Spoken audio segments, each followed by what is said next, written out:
Shalom, continuaremos aqui o nosso estudo, Deus o Pai do Panteão, parte 2. Aconselho a você a assistir o primeiro estudo, para que você possa entrar nesse estudo com bastante consciência do que estamos falando. Nós estávamos na questão da origem do termo Deus, nós vimos como o termo Deus vem de Dei, iluminar. Em seu livro também, da origem do termo Deus, nós vimos pelo próprio escritor e padre João Evangelista Martins Terra, em seu excelente livro Deus dos Indo-Europeus, sobre a hierofonia de Deus no céu luminoso, e o professor vem mostrando uma série de 26 declinações do termo Deus, das quais se encontram Daeva no sânscrito, Dove no bretão, Daevo avêstico, Deivos veneto, Devo céltico,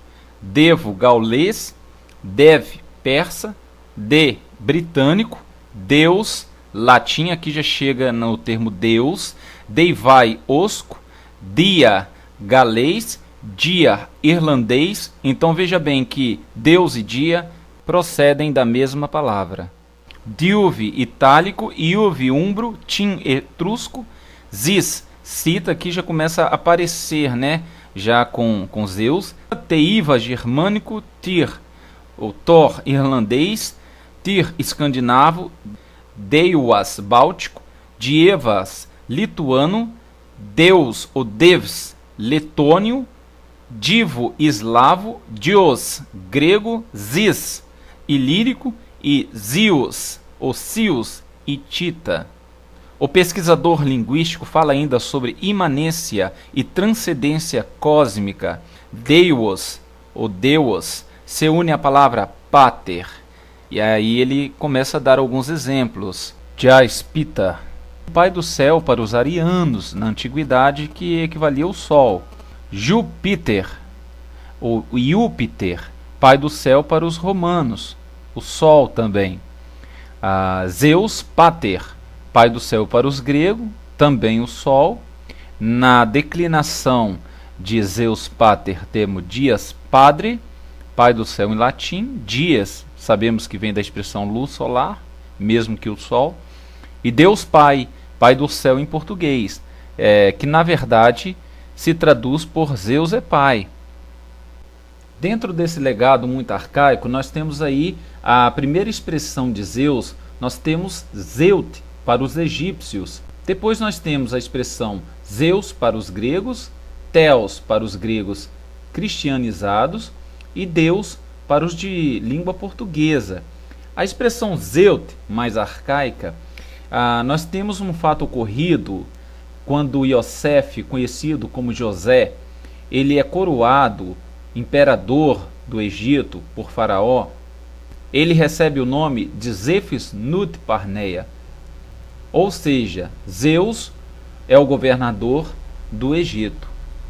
No dicionário das mitologias europeias e orientais, página 227 da Kultrik Mek, traz para nós a expressão Diauspitar. Ele diz que é a forma sânscrita do céu, ou Deus. Então, Diauspitar é o mesmo que Deus. Pai antigo Deus do céu dos arianos. É forma análoga à grega Zeus pater e à latina Júpiter.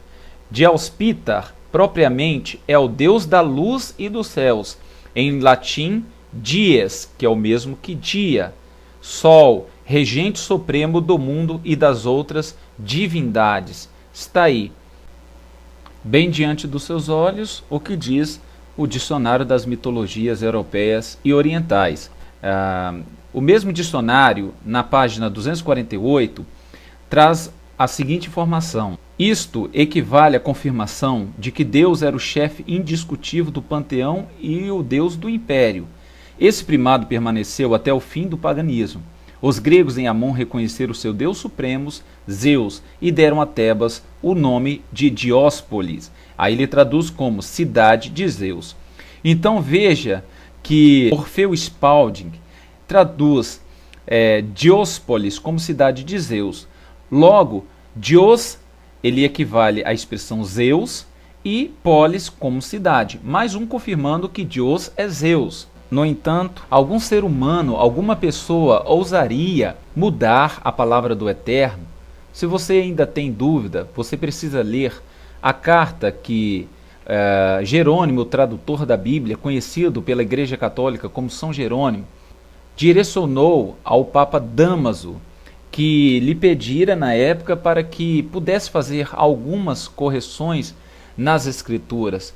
Jerônimo estava muito preocupado com a reação das pessoas, então ele escreveu esta carta ao Papa Dámaso. Qualquer um, instruído ou ignorante, quando tomar em mãos o volume e vir que a lição que eles têm o hábito de recitar não é mais a mesma, antes mesmo de engolir a sua saliva, gritará imediatamente que eu sou um falsário e um sacrílego, eu que ousei acrescentar, modificar ou corrigir alguma coisa nos velhos textos. Jerônimo, tradutor da Bíblia, da Editora Paulina, página 44. Jerônimo confessando que estava preocupado com as pessoas que naquela época tinha as escrituras mais antigas para comparar com a sua nova e própria escritura.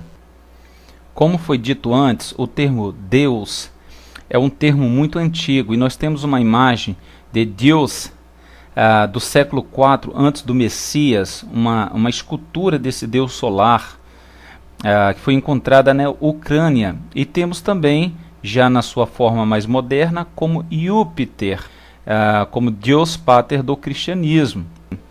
Outro assunto também muito intrigante e curioso está relacionado à Septuaginta. No Museu de Israel em Jerusalém contém fragmento da Septuaginta datada do primeiro século, com trechos do livro de Zacarias. O interessante é que esta versão grega, traduzida pelos judeus, contém o nome do Eterno em algumas partes, o tetragrama. O interessante é que mesmo os judeus traduzindo para o grego, esses escribas, eles preservaram o nome do Eterno em hebraico. Porém, a Septuaginta, datada de 400 anos mais tarde, contém as abreviaturas de Kyrios, que quer dizer Senhor, no lugar do nome do Eterno. Então, fragmentos mais antigos da Septuaginta mostram que, ao traduzir para o grego, eles preservaram o nome do Eterno em hebraico. Então, estas mudanças ocorreram posteriormente. Eu gostaria também de salientar para as pessoas que pensam que a fonética verdadeira do nome do Eterno, do tetragrama, seria Jeová.